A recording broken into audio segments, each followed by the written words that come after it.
Guys, tingnan natin tong cordless impact ng Osito, no? Yung switch control niya, yung speed control niya, variable, no? I-dismantle natin to kasi masyado nang malutong eh. Papakita ko na lang sa inyo kung paano pagtanggal na ito at saka yung formation ng loob ng switch na ano. Actually, nabuksan ko na to, papakita ko lang sa inyo. Yung iba nandito, no? Pakita ko lang, mahirap ibalik kasi. Guys, ganito ang pagbukas niya, no? Unang-una dito, ayan, natin ka muna yan. Nakabukas na yun kasi. Huhugutin lang to, ganyan.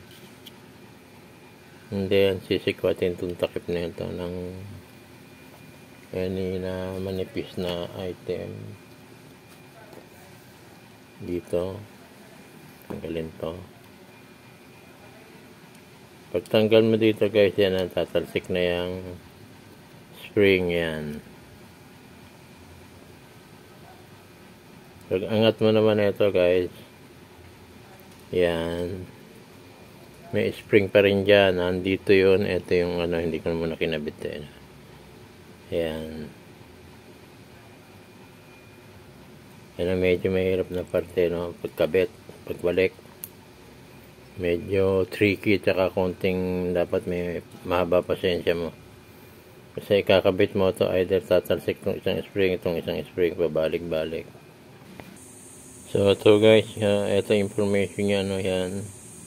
Ito ang mahirap ikabit, no? Tsaka yung spring na ito.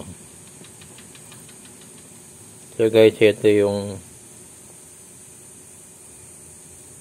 yung pinaka negative niya, yan.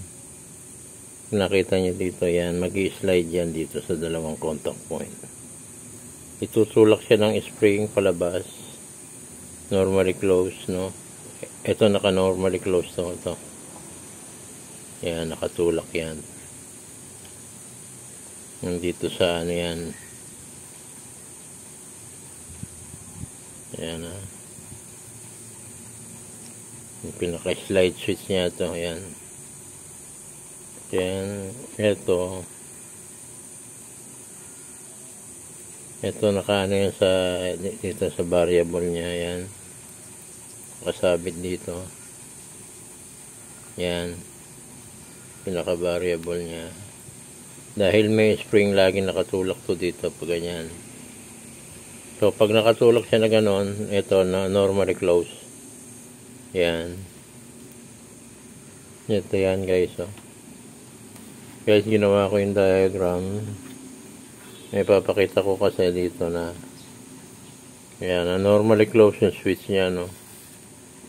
Pag pinindot mo pababa yan, operation, aangat siya. So, dadalo yung positive niya dito. And then, ito, yung contact point nito, hindi ko na nilagay yung microchip niya. May microchip pa to. Papakita ko sa iyo, no? Yung microchip niya hanggang 7 din ang contact. 1, 2, 3, 4, 5, 6, 7. Sapat-sapat pero hindi lahat ginamit. So, eto guys yung microchip niya. Hugutin natin, ha. Ito. Yan. Yun. So, tatlo lang ang nagamit. 1, 2, 3. 2, 3. And then,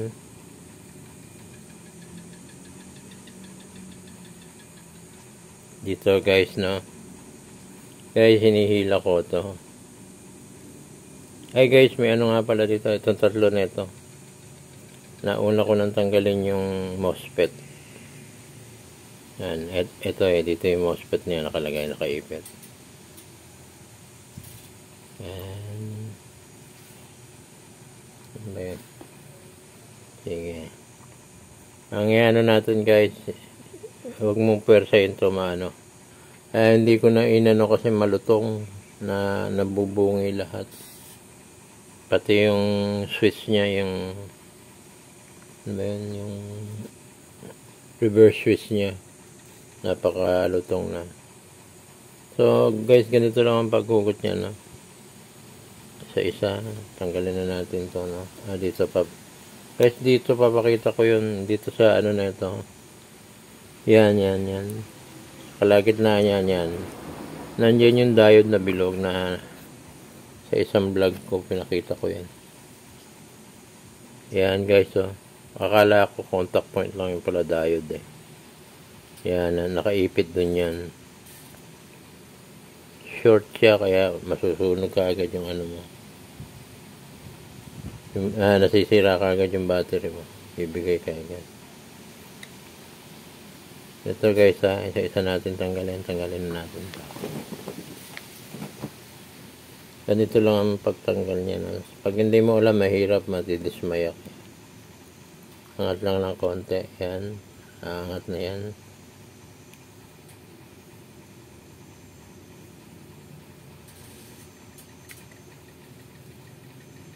Natin siya. Ito, naharang. Tanggalin. Baba natin muna. Tanggalin natin yung isa. Ayun guys, pag inangat mo nga pala guys, ito.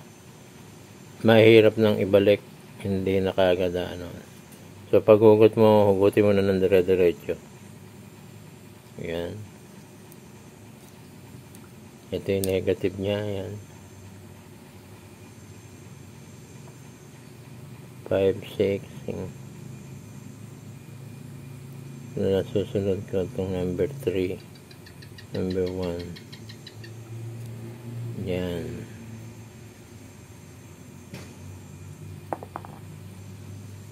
Ito. Pinaka-switch niya. Yan. Yan. So, 1 and 2 magkakabit, oh.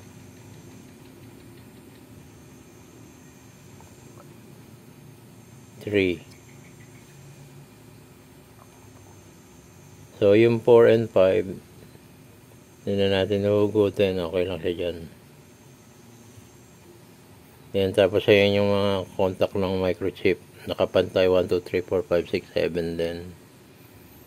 Ganyan lang guys. Hindi mo na mapapasok ngayon to. Mahirap. Bakit? Yan. Tinry ko kasi bumabaloktot yung palamig technique. So guys, bago mapasok yan, tatanggalin mo lahat to. Sundutin mo. Tingnan natin. Pansundot na ito. Yan. Angat mo lang ito sa ilalim. Yan. Yan. 1. Okay. Hilera mo lang dyan kung anong unang tinanggal mo. Dito guys, sa ilalim ng ano, ng wire, hindi ibabaw. Yan. Ano? Yan, maganda itong pansungkit ko.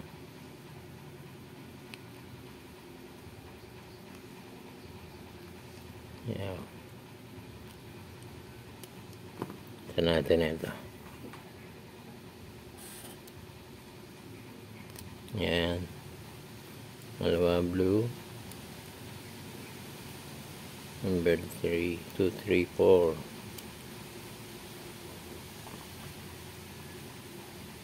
5, 6. Wala naman akong tinanggal dito. 5, 6, saka ito. Yung 5 yan niya.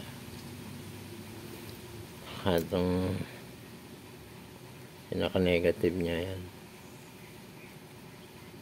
Yun.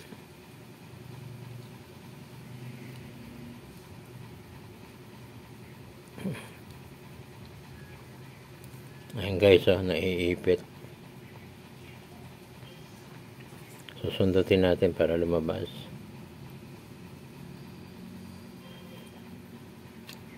Ayan. Ipit ang pag-lock niyan eh. So, kita na kagad siya. So guys, ito hindi na natin tatanggalin to. Dalawa yan. Tapos yung 6 niyan. Yan. 6 sa source ng ano to. Sa source ng MOSFET, no? Sa gate. Ay, hindi pala. 6. Gate, papuntang gate 10. Ganun lang guys. Dali lang. Pero nung una, natagalan ako. Hindi ko malaman kung paano ko babaklasin. Hila ko ng ilang ganyan pag mahirap. Hindi may hila. Tapos eto. Guys, pag may alambre, hindi, kaya ako tinanggal at hindi mo maibabalik yung ano. Mahirap. So, yun lang siya. Natira na lang yung contact point na sa chips. Kaya may naka, BB. Yung mga number dito. So, ganun lang guys, no? Tapos, balik natin. Madali naman balik yan. Sabihin na iba, nakakalito. So, ano ba huling tinanggal natin? Hindi kung ano yung ganun din. Sundan mo lang yan. Natandaan mo ba? Natandaan mo. Di okay lang.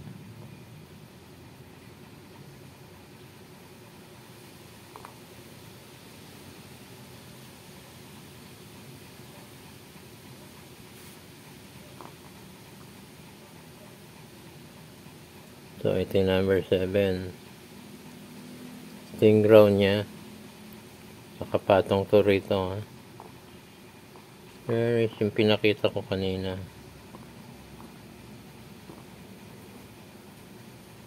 Ito. Yan.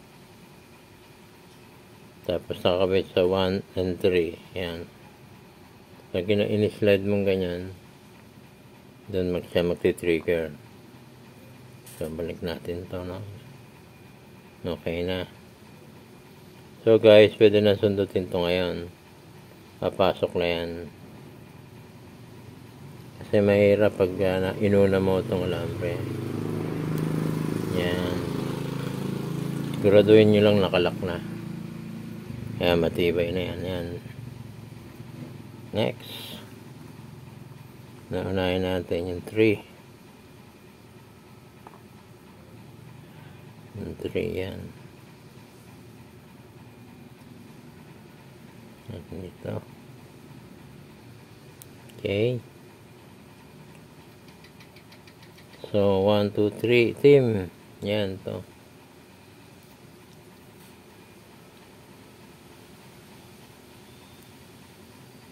Yan. Ayan guys. Oh. Hindi na mahatak. 3. 1 and 2. So, 1 and 2. Ito yan. Sabay na natin yan kasi magkasama yan. No? Yan. Dito nakaipit yung yan. Nakaipit yung diode. Yan. Magkasama yan. Diode yan. Nakaipit dito.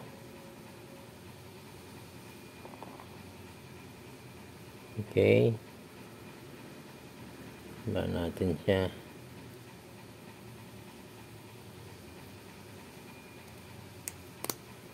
Okay.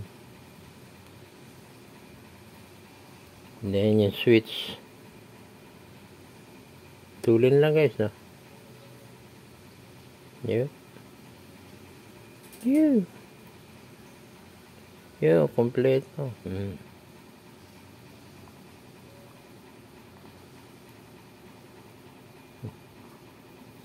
Number 2.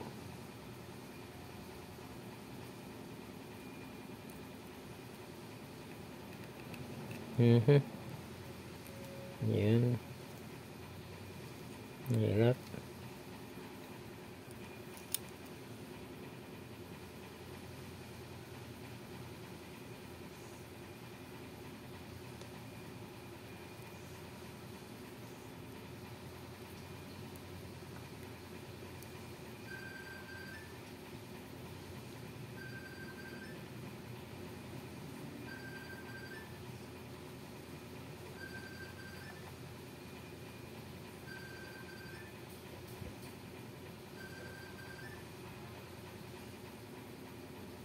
Mas malambot na kasi ito eh.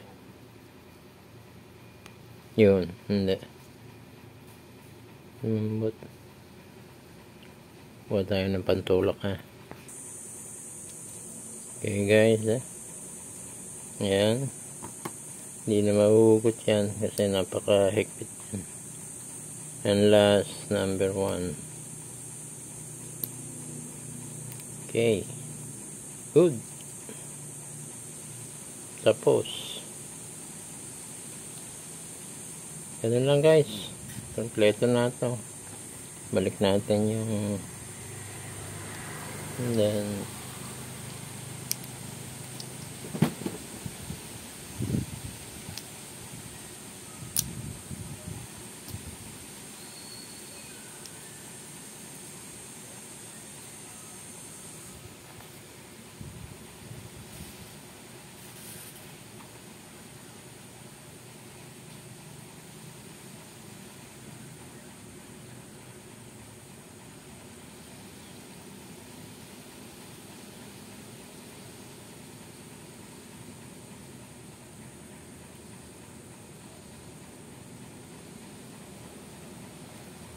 okay. So, cover na lang guys, no? Ito, hindi ko na kinabit to. Sira natin. So, guys, ganun na lang, no? Hindi ko na pakikita itong pag ano na ito kasi nabasag na ito. Ganyan na lang yan, no? Lalak na lang to, tak.